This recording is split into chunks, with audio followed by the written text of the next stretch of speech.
Hello, welcome to another edition of Convict Inc. I'm your host, Robert Rosso. If you have not subscribed to this channel, I'm asking you to please do so.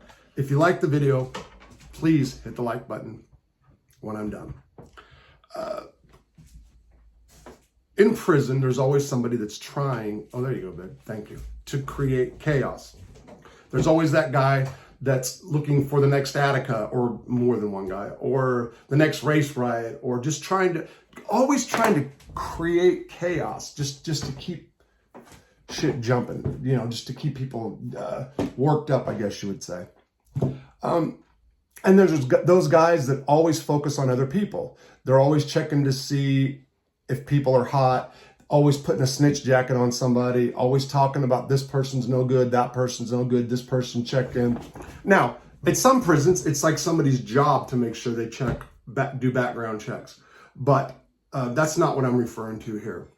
Some prisons have come up with the solution for the guy who wants to always butt into everybody's business. Now, let me be clear. Sometimes it's necessary. Sometimes there is there is kind of a necessity in higher security prisons to know who you're around. USPs, some FCI highs, where the prison politics are solid, or where there's lots of prison politics, I should just say. Serious, solid, serious, whatever. So, like I was saying, in some prisons, they came up with a solution for the guy who always wants to go dig up dirt on somebody else. And that is, if you find dirt on somebody else, if you know that a person's a rat, if you know that a person checked in, if you know that a person did something bad within the prison culture, you got to go handle it. So if I'm sitting there and I say, hey, I know Joe Blow and he's a rat from a former case, or he checked in a different spot. Okay, great, go handle it. Meaning me, because I pointed it out. Now, you can kind of say that's BS. That means guys on the yard really don't care about snitches, but all of it could be true. That's not my point. My point is, this is a story about me. I thought I was doing the right thing, but I'll tell you how this turned out. There was a guy, I'm just going to call him Bet, B-E-T. A guy called Bet, a white guy who worked in the kitchen. Bet was a bank robber. Some people might even say he was strange. Really nice guy. Stayed to himself mostly. Talked to very few people. I happened to be one of the people he talked to because he was friends with my friend Rusty. Through Rusty, I met Bet, and he would therefore talk to me. At USP Leavenworth, I worked on the napkin crew. And that is, I go in for any time I want, for as long as I want, and I fold one pan of napkins. I have to stay an hour, so usually I picked like the 1 o'clock slot, and I'd go in there and usually drink. A lot of the dishwashers made really good wine. It's hot back there. They get the peach juice and all that, real fruit juice. Peach wine, it sticks out because I drink a lot of peach wine back there with Jeremy and Scott. Anyway, Bet came to me one day and said, there's a guy in your unit that's a sex offender, and he raped a woman, took her across state lines, and he had her daughter with her, and this and that. And I'm like, oh my God, who's that? Bet told me. Now, let me add this. Bet was somebody who had like a photographic memory. He can read the roster of all the people in the prison and their numbers once and know everybody's name and everybody's number. Oh, and where they're from, what district, all that. So he tells me this guy's a sex offender, and the guy was not white. He happened to be Asian. Now, I don't know if it was Mr. Shu or Mr. Yu. I think he was from Minnesota. Strange Asian guy, kind of a big Asian. Most Asians are smaller. This guy ate a lot. Every day he did a bunch of push-ups in front of his cell. Didn't speak to too many people. And looking back in retrospect, he fit the criteria of a sex offender. A lot of times, especially child molesters, they've got this certain look, and that is like a frozen face. They look like little boys in men bodies. I think that something happens to them at age 6, 9, 11. They got raped or molested or whatever, and their face freezes. I think there's a little psychology behind that. But anyway, Anybody who's been around a lot of sex offenders or seen child molesters, especially child molesters in prison, knows what I'm talking about, or should know.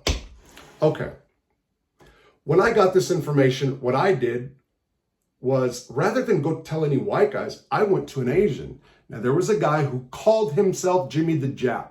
Jimmy the Jap's mom was from Okinawa, I believe, and his dad was a serviceman.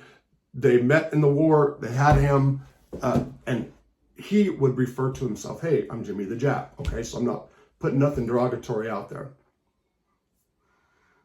Jimmy the Jap ran with the Asian card, but he can kind of blend in anywhere. He ran with the Sureños. He ran with kind of with everybody. But at the end of the day, he was Asian. And as the Asian bunch got bigger, because they got real big for a while at Leavenworth, a lot of different Asian gangs, they really consolidated and did that Asian unity thing. Jimmy the Jap tended to lean towards the Asian car more. When I told Jimmy, he kind of didn't know what to do. Really, he didn't want to be involved, but I don't think he wanted to tell me, look, Rob, I don't really care. I don't want to know this, you know. Instead, he went to the shot caller, guy named Country from Kansas, an Asian named Country, and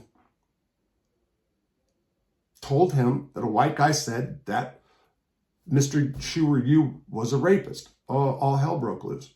I thought I was doing something right. Instead, I was like, I brought to the attention something serious to the agents, and they didn't seem to want to deal with it. The truth is, they would rather have let that guy stay there and just do push-ups and be quiet. Because now that I brought it to them, something's going to have to happen. Somebody's going to end up in the holes. These guys didn't want to go to the hole. Whatever. The Asian shot caller in our unit, Country, then went to the Asian shot caller for the yard, a guy named Dana, who's actually a Pacific Islander, that is from Hawaii. Dana was a state prisoner that was so violent and so unruly in the state of Hawaii that they contracted him and sent him into to the feds. While in the feds, he became associated with the Aryan Brotherhood.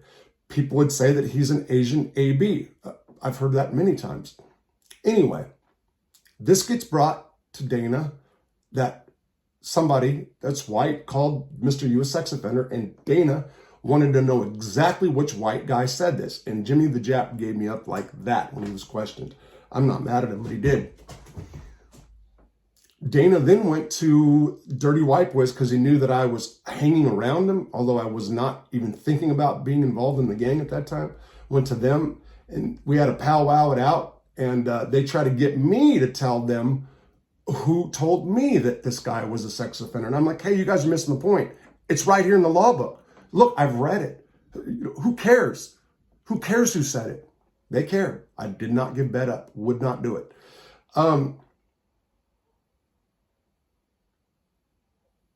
There was a guy named Dave, I think Ratcliffe, and I believe I think it was Ratcliffe. He was on Chad Marks's show not long ago, about 2 or 3 months ago, from Florida. His name was Dave, bank robber, 25 years. Really nice guy. Really, really nice guy. Dave had the unfortunate circumstance of having the exact same name of some guy who resembled him, who had a case out of the same district as him, who had the same name as him, who was a rat. So people were thinking for a minute that this guy Dave was a rat. He was providing proof that he wasn't, but there was still that stigma. Dave was smart enough. He didn't play in all the reindeer games. I don't know. I think he might have drank a little bit. Maybe he took a hit of a pot, but he was not involved in gambling. Just all the BS in prison you're not supposed to do, like I was involved in. He really didn't. He was a quiet guy, real respectful. Wasn't one of the cool kids, so to speak. And he knew that, and he accepted that, and he was cool with that. And to be honest, I teased him a little bit. Not as a bully, but anyway, I made up a little name, and he asked me not to say. I'm not even going to say that. But Dave was a good guy. He comes to me on the side because he knows that I'm the person that told the Asians about Mr. Shu. He comes to me and says, hey, Rob, let's go put in some work. Now, remember, I'm not a gang member, not trying to be. And I'm like, what do you mean? He's like, man, Basically, he's like, we're young, we're in our late 20s, early 30s, whatever, in federal prison. We've not done put in any work yet, violence. Let's go fuck this dude up. Let's go fuck this sex offender up and make our bones, so to speak. And that's not for a gang. That's just for respect of the prison. That's just like, this white dude will do something. That's kind of what it was about. Dave kind of wanted to clean his little mess up, I'm sure. It sucks being called a rat if you're not, especially if there's like all this evidence, but it's like really it was crazy and ended up not being. Well, at least I don't think so. I lost track of him in 2002. I don't know what could have happened. But I contemplated, me and him talked about it. He was really wanting to go that night. If I remember correctly, and this is true many times, I probably wanted to go cop drugs. So if I knew I was going to go to the shoot, I made sure I had my ass was packed with dope. So probably I'm remembering something like, okay, we'll do it like tomorrow. That way I can go cop a gram or two and get packed up and then go do what we got to do. I don't remember why we didn't do it, but within a day or so, the shot caller for the Dirty White Boys, another white head or respected guy, and Dana all got together on the yard, and they came up with the solution that the Asians would pay some white guys to go hit Mr. Shu. Why? It wasn't a bad move on Dana's part. No, the paying, it was kind of frustrating for him. He was a big hustler. He made a lot of money, but because he didn't want the Asian car involved in it. He didn't want them investigated. He didn't want them slammed down, being locked up for investigation in the hole. So he's like, okay, let's have white guys go do it. Asians got nothing to do with this. It was going to be a DWB hit, and the DWBs actually contracted it out. And I know that the shot caller got like $1,000 and gave the dude who actually went and did it like 100. Anyway, such as prison. So let me tell you, the guy, Mr. Shu, was had kidnapped a woman and her daughter, held them in an RV, drove them all around, then brought them to his house where he made like a prison in his closet and would take her out and rape the mom in front of the daughter and some other stuff. Now, this guy was confronted about it. Dana confronted him. And Mr. Yu or Shu said, yes, I did do this. She was a snitch. It's like, what? She was a snitch. I was selling her weed, and she was my teacher a long time ago, and I had to do this because she was going to snitch. Okay. So, Mr. Yu, single cell, nobody talked to him. He didn't talk to nobody. When you peeked in his cell, if you were able to see in his cell, there was newspapers, old newspapers all over the cell. I to this day, I don't know. It was just, he like hoarded trash. He also had an alarm system. So if he was in his cell and you open the door, cans would fall, a bunch of noise. He had an alarm because he had a knife and he had some razor blades. This old dude was on point. He knew he was a rapist. He knew that any day somebody can come after him. And that's why he was always doing this. That's why he was always on point, so it all made sense when everybody read the paperwork and this guy was a rapist. A guy from B Upper,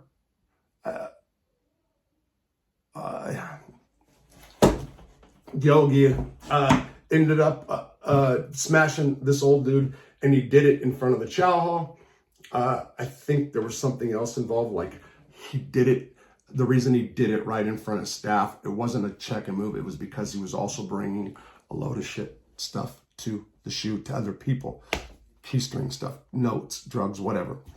So it was like kill two birds with one stone. Get the notes over there. We got a messenger, and we get to take the sex offender off the line. And that is a story about minding your own business in federal prison. If you're not in the mix, if you're not trying to be the chaotic person, if you're not trying to be a gang member, if you're not trying to impress anybody, and you're just trying to do your time, and you happen to go to federal prison, and let's hope you don't. Let's hope you're a model citizen. Perfect. Your life's going great.